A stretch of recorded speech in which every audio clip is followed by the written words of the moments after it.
to go to bed, they heard some glass break. It alarmed them and my daughter. They live in Siam. At that point, my grandson opened the door to see what the shuffle was outside.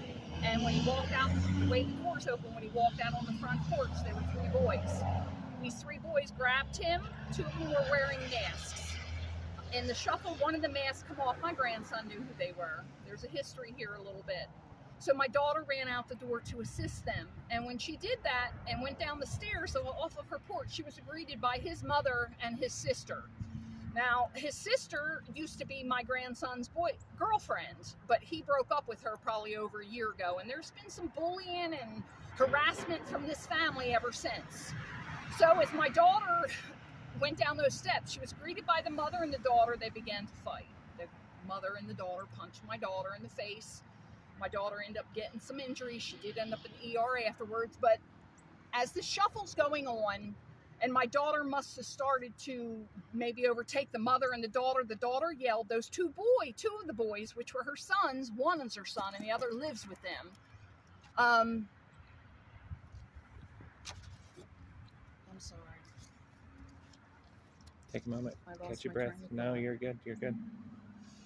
So as the daughter yelled out, 2 of those boys went and grabbed my daughter by the head of the hair and pulled her up her hill across the road into Siam Water Company parking lot, because that's where they were parked. A neighbor said that she saw a car back into that parking place somewhere at that time, but she wasn't sure. So they did that on purpose. So as the one was pulling her by her hair up that hill, the other was kicking her, and they had boots on. So, and again, my daughter did get injuries. So as the young girl went to the car that was parked there and pulled a club out of the car, some kind of stick or a club. She went down, and she also took her girlfriend because there was another girl driving. So this girl went down to help the boy beat up my grandson. So he was fighting them, and I guess he was making some kind of way with them. The girl yelled out again. So then the brother and the other gentleman went back to help. My grandson had 5 people on him. He was in a fetal position on the ground with his head covered. My daughter got up, ran past them, and went into the trailer, grabbed her phone, came back out, called 911, and they took off.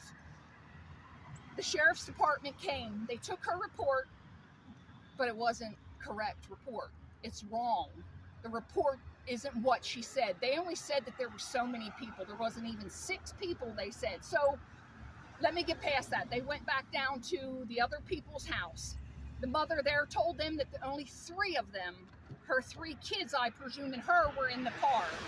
She said that they were going to the store, and as they drove past his house at 1:45 in the morning, a pretty good yard up the road from the road, that he miraculously opened the door and threw an object at their car, creating them to have to pull into the parking lot at Siam Water Company, and that my daughter and him ran across the street and attacked them. That's what they stated. So then the sheriff came back. I don't want to say what the sheriff did because I don't want to speculate in anything. So what ended up happening is they did nothing. Absolutely nothing. They told my daughter they could not arrest anybody or do anything but take a report because they did not witness it. There were several little comments from this sheriff to her back and forth over the course of several days here. They told her they were going to give her a criminal summons. They were going to add her injuries to it, and that was she could pick up the report yesterday, but I was out here picketing yesterday. So when she went to go pick it up, the report didn't even say that again. She is not the victim on it. She is the suspect, I presume, maybe on there. So she can't do a thing. There's nothing that she can do. My grandson was beat up.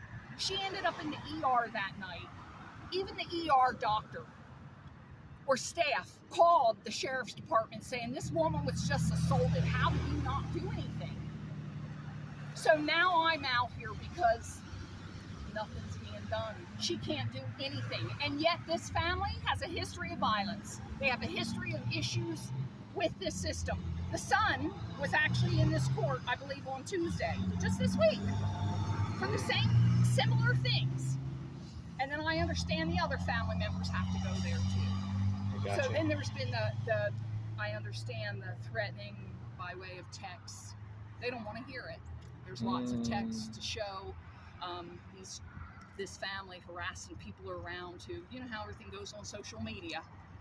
Well, they don't want to hear it. They just don't. So my issue is with them. They failed to protect my daughter. They failed to report accurately, and now nothing is going to be done. All she can do is take them to civil court, I presume, for injuries. So she is back. There's some other things going on with her, and maybe it's from being kicked in the kidneys with boots on by boys. Now these boys, I mean, they're all close to 17 and 18, and they could be.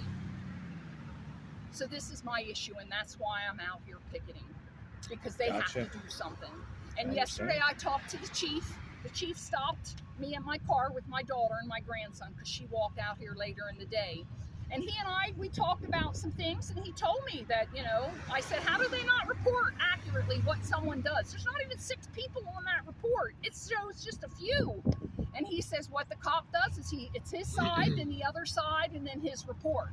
I said, well, I don't understand that. You need to have a report from A, a report from B, and then you need to let the judge figure it out. And they've taken that from her.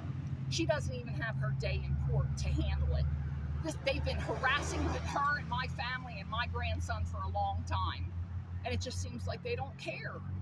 And it's just heart-wrenching. It's heart-wrenching to me. So I'm out here every day. We've called TBI, and I'm going to be out here every day. I came in here this morning. There was a car on the sidewalk.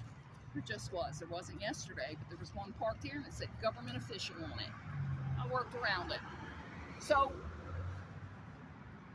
trust me, I don't believe that all sheriffs are bad. I'm for the blue. Understand me. But it only takes one bad egg, one bad thing, one false report to change everything. And I've been hearing from lots of people about that. I just want justice for my daughter, and I'll go home. Make it right. They say one bad apple ruins a whole barrel. Well, that's true, too. It's just true. And when I saw the chief, his last comment to me as he was pulling away, good luck. I could go either way. Good luck. Good luck. Good luck to them as well. Well, ma'am, thank you for sharing your story. I hope I